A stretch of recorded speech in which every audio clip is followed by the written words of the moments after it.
And I hope that my colleagues who have questioned the legitimacy of this election in Arizona and all of these other states now see the dire and dangerous consequences of sowing doubt and uncertainty.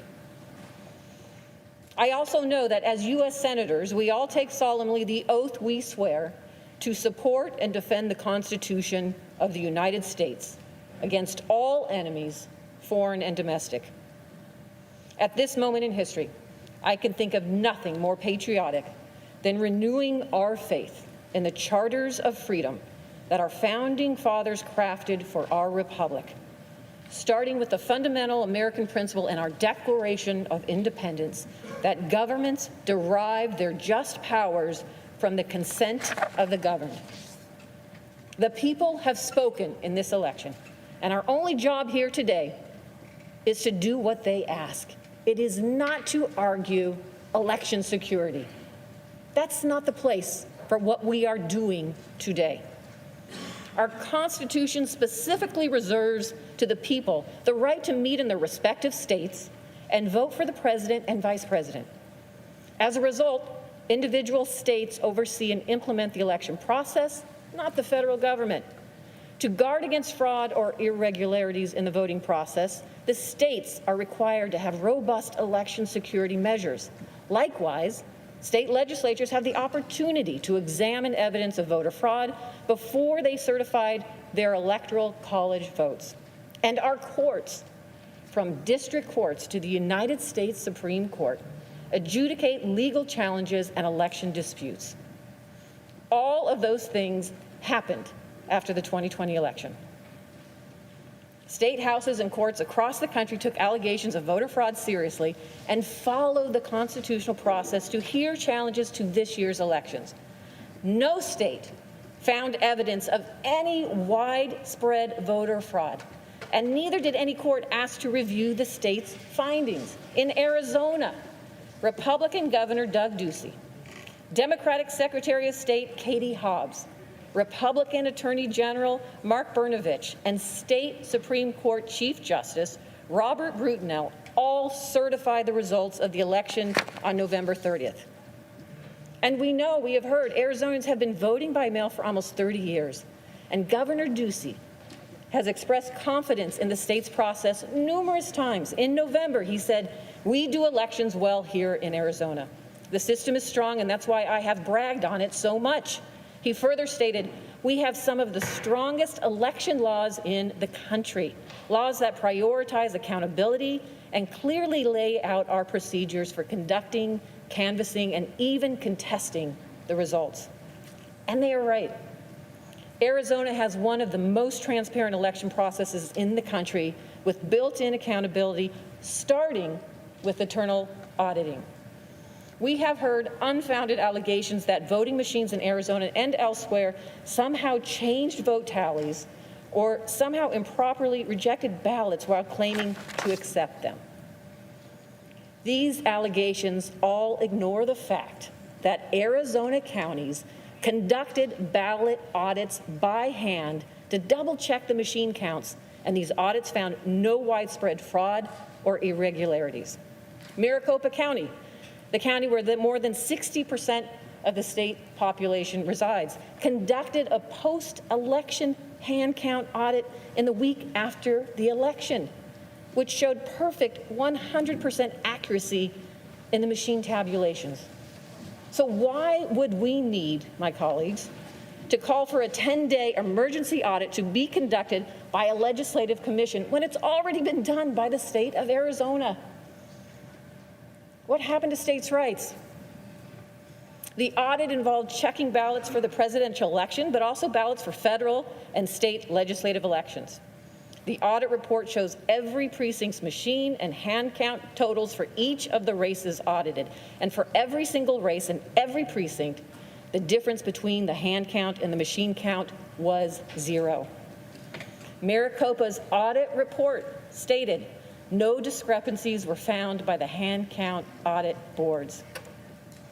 Seeking to find any reason to contest these results, some of the state Republicans then tried to claim that Maricopa County failed to follow state law in conducting this audit by selecting voting center locations to audit instead of voting precincts. This was wrong.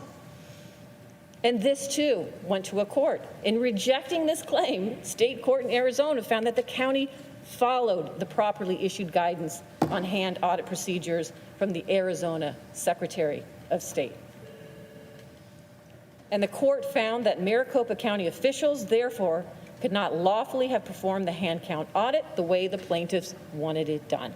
If they had done so, they would have exposed themselves to criminal punishment.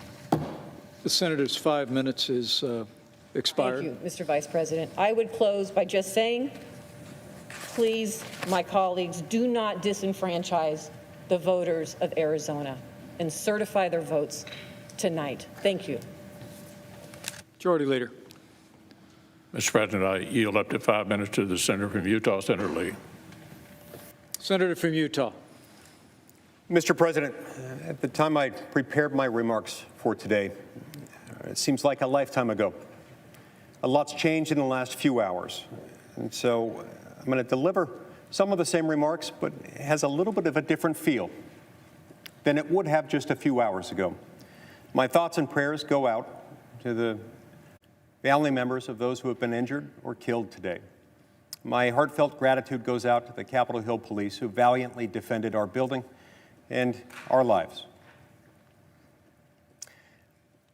Well, it's true that legitimate concerns have been raised with regard to how some of the key battleground states conducted their presidential elections.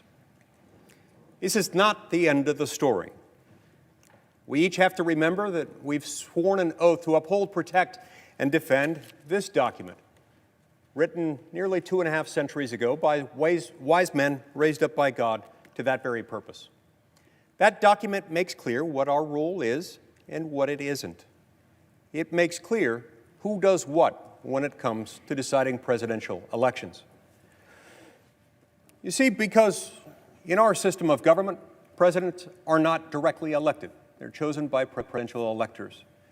And the Constitution makes very clear under Article 2, Section 1, that the states shall appoint presidential electors according to procedures that their legislatures develop. Then comes the 12th Amendment. It explains what we're doing here today in the Capitol. It explains that the President of the Senate, the Vice President of the United States, shall open the ballots, and the votes shall then be counted. It's those words that confine, define, and constrain every scrap of authority that we have in this process. Our job is to open and then count. Open, then count. That's it. That's all there is. Now, there are, of course, rare instances in which multiple slates of electors can be submitted by the same state. That doesn't happen very often. It happened in 1960. It happened in 1876. Let's hope it doesn't ever happen again. In those rare moments, Congress has to make a choice. It has to decide which of the electoral votes will be counted and which will not. That did not happen here. Thank heavens, and let's hope that it never does. Now, many of my colleagues have raised objections or had previously stated their intent to raise objections with regard to these. I've spent an enormous time on this issue over the last few weeks. I've met with lawyers on both sides of the issue. I've met with lawyers representing the Trump campaign, reading everything I could find about the constitutional provisions in question. And I've spent a lot of time on the phone with legislators and other leaders from the contested states. I didn't initially declare my position because I didn't yet have one. I wanted to get the facts first, and I wanted to understand what was happening. I wanted to give the people serving in government in the contested states the opportunity to do whatever they felt they needed to do to make sure that their election was properly reflected. I spent an enormous amount of time reaching out to state government officials in those states, but in none of the contested states, no, not even one, did I discover any indication that there was any chance that any state legislature or secretary of state or governor or lieutenant governor had any intention to alter the slate of electors. That being the case, our job is a very simple one. This simply isn't how our federal system is supposed to work. That is to say, if you have concerns with the way that an election in the presidential race was handled in your state, the appropriate response is to approach your state legislatures, first and foremost. These protests, from hearing from those who have raised concerns, they should have been focused on their state capitals, not their nation's capital, because our role is narrow, our role is defined, our role is limited. Yes, we are the election judges when it comes to members elected to our own body. And yes, the House of Representatives, they're the judges of their own races there. We also have the authority to prescribe, as a Congress, rules governing the time, place, and manner of elections for senators and representatives. There is no corresponding authority with respect to presidential elections. None whatsoever. It doesn't exist. Our job is to convene, to open the ballots, and to count them. That's it. Thank you, Mr. President. I yield the floor.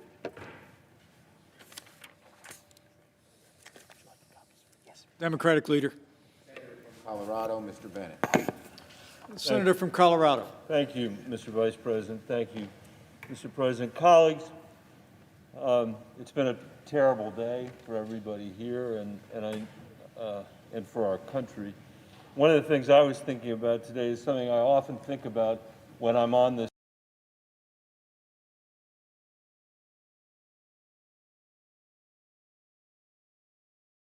history better than we know our history.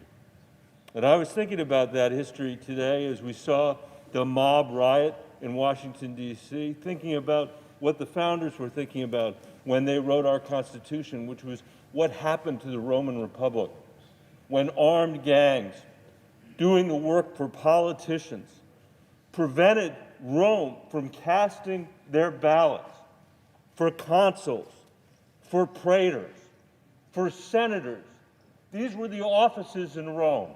And these armed gangs ran through the streets of Rome, keeping elections from being started, keeping elections from ever being called.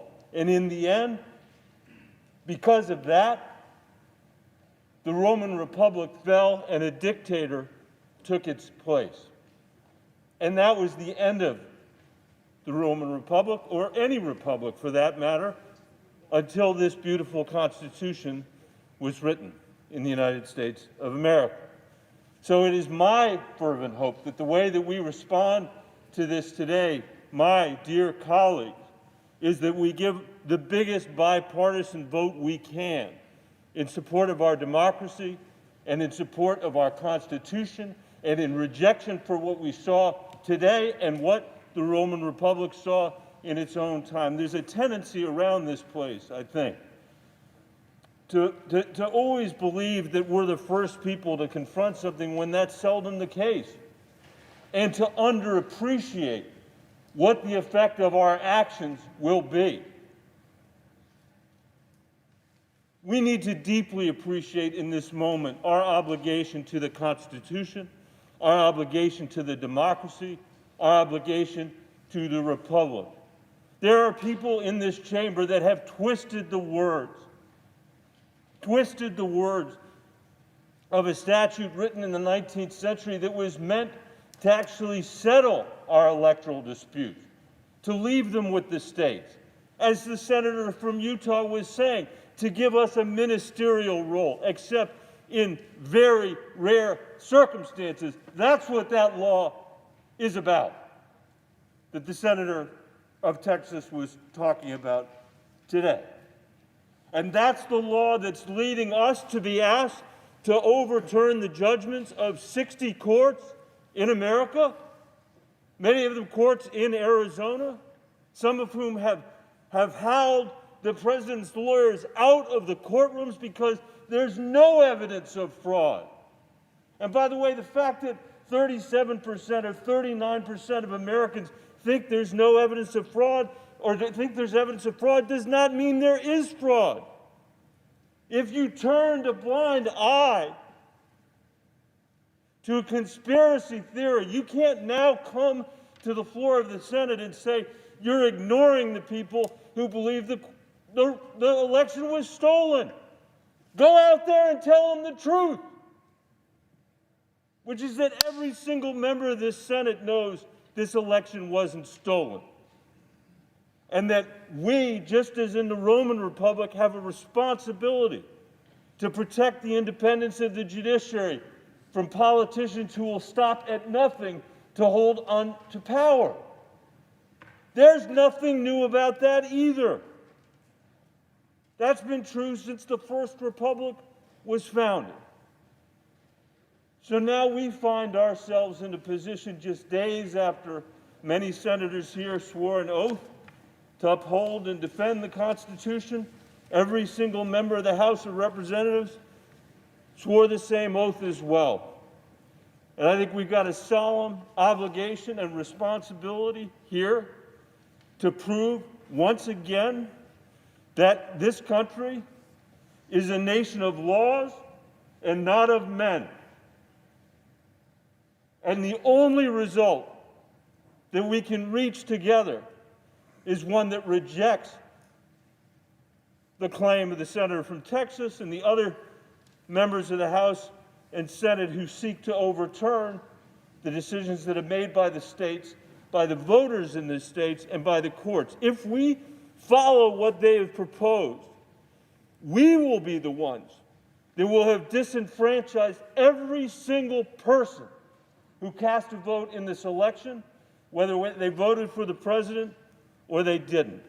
I urge you to reject this, and I deeply appreciate the opportunity to serve with every single one of you. Thank you, Mr. President. Majority Leader. I yield up to 5 minutes to the senator from Georgia, Senator Loeffler. Senator from Georgia.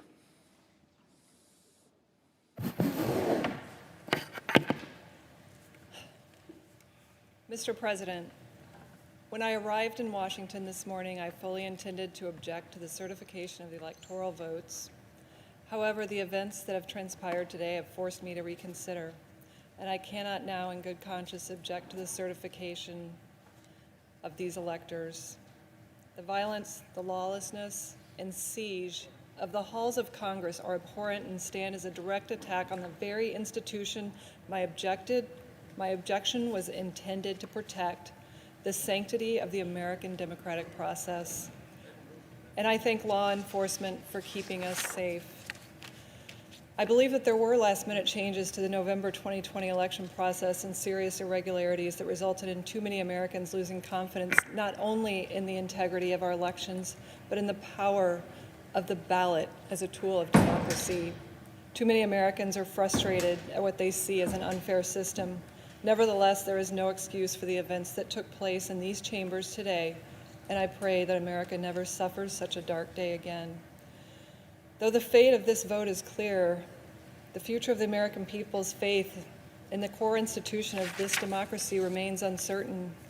We as a body must turn our focus to protecting the integrity of our elections and restoring every American's faith that their voice and their vote matters. America is a divided country with serious differences, but it is still the greatest country on earth. There can be no disagreement that upholding democracy is the only path to preserving our republic. I yield the floor.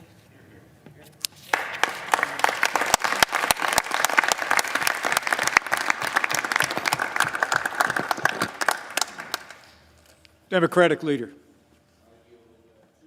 Minutes to Senator Booker and 2.5 minutes to Senator Kaine. In reverse order. Mr. President and my colleagues. Senator from Virginia. I applaud the comments of my colleague from Georgia deeply. My first job after school was in Macon, Georgia, working for a federal judge, Lanier Anderson. And I learned a lot about integrity and a lot about law from him. I also learned some sad lessons that in the history of Georgia, and indeed Virginia and many states, so many people, especially people of color, have been disenfranchised over the course of our history. Our late friend, John Lewis, congressman from Georgia, was savagely beaten on Bloody Sunday just for marching for voting rights. That act of violence inspired this body, the U.S. Senate, to come together in March of 1965 and work to pass, in a bipartisan fashion, the Voting Rights Act. We should be coming together today after acts of violence as a United States Senate to affirm the votes of all who cast ballots in November. Instead, we're contemplating an unprecedented objection that would be a massive disenfranchisement of American voters. The Georgia result was very clear: a 12,000 vote margin, 2 certifications by Republican officials, 4 separate recounts and canvasses, 7 lawsuits, as in the other states. If we object to results like this, the message is so clear. We are saying to states, no matter how secure and accurate your elections are, we'll gladly overthrow them if we don't like who you voted for. But more importantly, what we'll be saying, really what we'll be doing, is as the body that acted together to guarantee Americans the right to vote, we will become the agent of one of the most massive disenfranchisements in the history of this country. So I urge all of my colleagues, please oppose these objections. Thank you, and I yield to my colleague from New Jersey. Senator from New Jersey.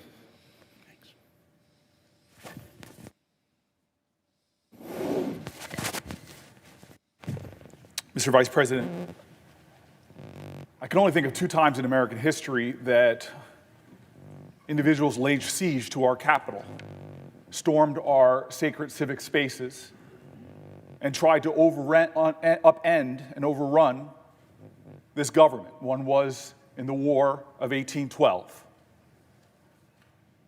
and the other one was today.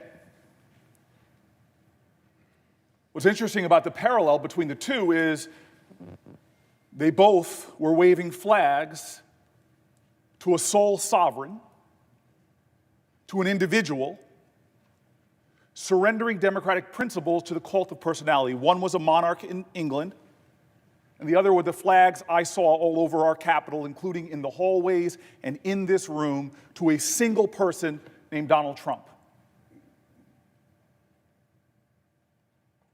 The sad difference between these 2 times is one was yet another nation in the history of our country that tried to challenge the United States of America.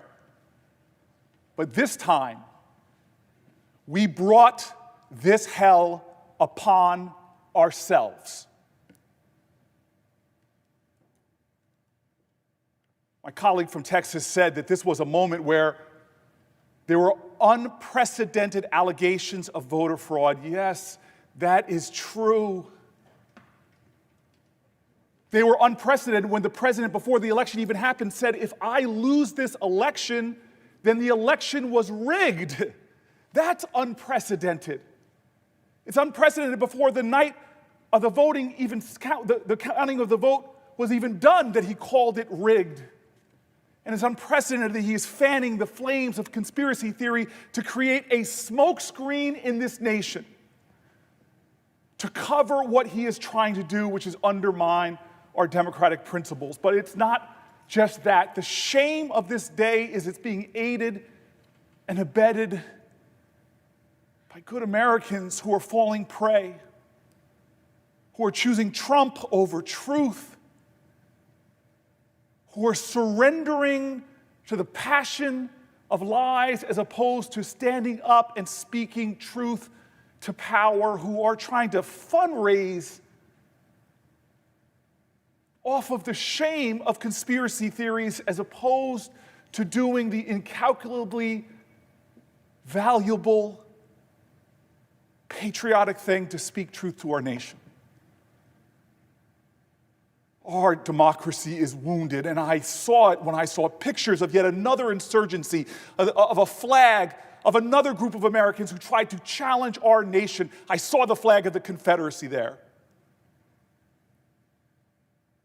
What will we do? How will we confront this shame? How will we confront this dark second time in American history? I pray that we remember a Georgian. And his words, all I can say is, we must in spirit join together like those Georgians on a bridge called the Edmund Pettus, who joined hands, who were called threats to our democracy, who were called outrageous epithets when they sought to expand our democracy, to save it and to heal it, when they joined arm in arm and said what we should say now, commit ourselves to that ideal, that together we shall overcome. Majority Leader. Mr. President, I yield up to 5 minutes to the Senator from Nebraska, Senator Sass. Senator from Nebraska. Mr. President, thank you. And Mr. Vice President, let me just say before I begin, thank you for the way you have fulfilled your constitutional duties and your oath of office today. It obviously hasn't been easy. Colleagues, today has been ugly. And when I came to the floor this morning, I planned to talk about the lesson of 1801, because I'm kind of a history nerd, and I wanted to celebrate the glories of the peaceful transition of power across our nation's history. It feels a little naive now to talk about ways that American civics might be something that could unite us and bring us back together. 1801 blew everybody's mind all over the world, by the way. John Adams loses to Thomas Jefferson, and Adams willingly leaves the executive mansion and moves back to Massachusetts, and Jefferson peacefully assumes power. And people all over Europe said, that must be fake news. Those must be bad reports. There's no way any executive would ever willingly lay down power. And yet Adams, in defeat, did something glorious to give all of us a gift. I wanted to celebrate that, and it feels a little bit harder now. This building has been desecrated. Blood has been spilled in the hallways. I was with octogenarian members of this chamber that needed to have troops and police stabilize them to get down the stairs at a time when a lot of our staffs were panicked and under their desks and not knowing what was going to happen to them. It was ugly today. But you know what? It turns out that when something's ugly, talking about beauty isn't just permissible. Talking about beauty is obligatory in a time like that. Why? Why would we talk about beauty after the ugliness of today? Because our kids need to know that this isn't what America is. What happened today isn't what America is. They've been given a glorious inheritance. This is the 59th presidential election. If the vice president wasn't the chair and if the president pro tem was, I'd have made some joke that Chuck Grassley has voted in 2/3 of those 59 presidential elections. He's laughing. It's not as good as Hit Dear, Dear Dead, but it's still got a Grassley laugh. I don't think we want to tell the Americans that come after us that this republic is broken, that this is just a banana republic, that our institutions can't be trusted. I don't think we want that. We don't want that in this body. We don't want that in our hometowns. I don't think we want to tell our kids that America's best days are behind us, because it's not true. That's not who we are. America isn't Hatfields and McCoys, blood feud forever. America's a union. There's a lot that's broken in this country, but not anything that's so big that the American people can't rebuild it, that freedom and community and entrepreneurial effort and that neighborhoods can't rebuild. Nothing that's broken is so big that we can't fix it. Generations of our forefathers and our foremothers, probably not a word, our ancestors, have spilled blood to defend the glories of this republic. Why would they do that? Because America is the most exceptional nation in the history of the world, and because the Constitution is the greatest political document that's ever been written. Most governments in the past have said might makes right, and we saw some of that hooligan nuttery today. Might makes right. No, it doesn't. God gives us rights by nature, and government is just our shared project to secure those rights. America has always been about what we choose to do together, the way we reaffirm our constitutional system, where we've got some governmental tasks, and we all in this body could do better at those governmental tasks, but the heart of America Isn't that government? The center of America is not Washington, D.C. The center of America is the neighborhoods where 330 million Americans are raising their kids and trying to put food on the table and trying to love their neighbors. That's the center of America. But the heart of America, we're not supposed to be the most important people in America. The center of America is not Washington, maintain the way we reaffirm our Constitution. Where 330 million Americans are raising their kids and trying to put food on the table. They can get from the silver frame. That's the center of America. But we're not supposed to be the most important people in America. Washington, the center of America is just maintain the way we reaffirm places where they come to places where they invite people to synagogue or church. They can get from the silver frame. That's the center of America. We're not like picking hit the government. Like going to the center, which is just governmental places where they come to places where they invite people to synagogue or church. They can get from the silver frame. That's the center of America. About rejecting violence. Like picking hit the government. Like going to the center, which is just governmental. You can't do big things together as Americans if you think other Americans are the enemy. Look, there's a lot of uncertainty about the future. I get it. There's a lot that does need to be rebuilt. But if you're angry, I want to beg you, don't let the screamers who monetize hate have the final word. Don't let nihilists become your drug dealers. There are some who want to burn it all down. We met some of them today, but they aren't going to win. Don't let them be your prophets. Instead, organize, persuade, but most importantly, love your neighbor. Visit the widower down the street who's lonely, no one tell anybody that his wife died and he doesn't have a lot of friends. Shovel somebody's neighbor, or shovel somebody's driveway. You can't hate somebody who just shoveled your driveway. The heart of life is about community and neighborhood, and we're supposed to be servant leaders. The constitutional system is still the greatest order for any government ever, and it's our job to steward it and protect it. Let's remember that today when we vote. Democratic leader. Illinois, Senator Durbin. Senator from Illinois. Thank you, Mr. Vice President. In March of 1861, a Springfield lawyer caught a train to Washington. His name was Abraham Lincoln. It wasn't his first trip here. He'd served as a congressman 15 years before, and he returned in the beginning of the Civil War to serve as president. It was a different place than he knew it as congressman. In 15 years, it had changed a lot. The Spriggs boarding house across the street, which is now the Library of Congress, was gone. And this building was changing. Big changes. They're building a dome on the Capitol. But they were also in the earliest days of a war, and President Lincoln was counseled, stop building the dome. It costs too much money, and we can't spend any more time on it. And he said, no, we're going to build that dome and we're going to finish it. That dome and this building will be a symbol of this country that will survive this Civil War and come back strong. So they built the dome, they won the war, and since those days, that dome and this building have been a symbol to this country, a symbol of unity and of hope. Tourists come through here before COVID-19 by the tens of thousands. And if you've ever noticed their tours, they're often shushed. People are saying, show some respect for this building. We know this building in the Rotunda as a place where some of the greatest American heroes of both political parties lie in state, and we go there to honor them. We know this building because we work here. We enact laws here that change America. We gather for State of the Union messages from presidents and honor the people in the gallery. This is a special place. This is a sacred place.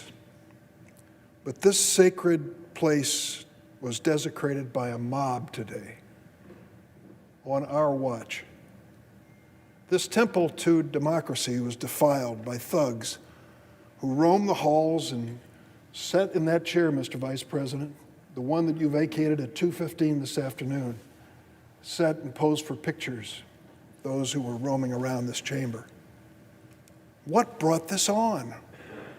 Did this mob spring spontaneously from America? No.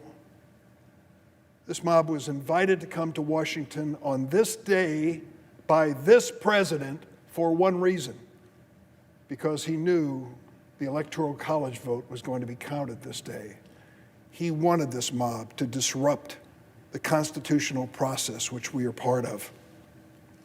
This mob was inspired by a president who cannot accept defeat. If you wonder whether I'm going too far in what I say, just read the transcript with the Secretary of State from Georgia and listen to this president's wild conspiracy theories, one after the other, swatted down by that Republican elected official and his attorney as having no basis in fact. This president begs, he coaxes, he even threatens that Secretary of State to find the votes he needs. In any other venue, that would be a simple, obvious crime. The lengths he will go to are obvious. The Texas senator says to us, well, many people still agree with him, you know, when it gets down to the bottom line. Many people have fallen for this presidential position that it must have been a rigged election if I lost. Well, I would say that after we've lost count, 57 lawsuits, 62 lawsuits, I've heard so many numbers, after 90 different judges, after this president took his case, the best he could put together, to the highest court in the land across the street, where he has personally chosen 3 justices on the Supreme Court, I say to the senator from Texas, you know much more about that court than I do. I don't believe they let that paper that he sent up there even hit the desk before they laughed it out of the court. And that's the best he had to offer. No evidence whatsoever of this rigged election and this fraudulence. The senator from Texas says, we just want to create a little commission. 10 days, we're going to audit all the states, particularly the ones in contention here, and find out what actually occurred. And it really draws its parallel in 1876, Hayes and Tilden. Don't forget what that commission, that so-called political compromise, achieved. It was not just some ordinary governmental commission. It was a commission that killed Reconstruction, that established Jim Crow, that even after a civil war which tore this nation apart, it re-enslaved African Americans. And it was a commission that invited the voter suppression we are still fighting today in America. Let me close by saying this.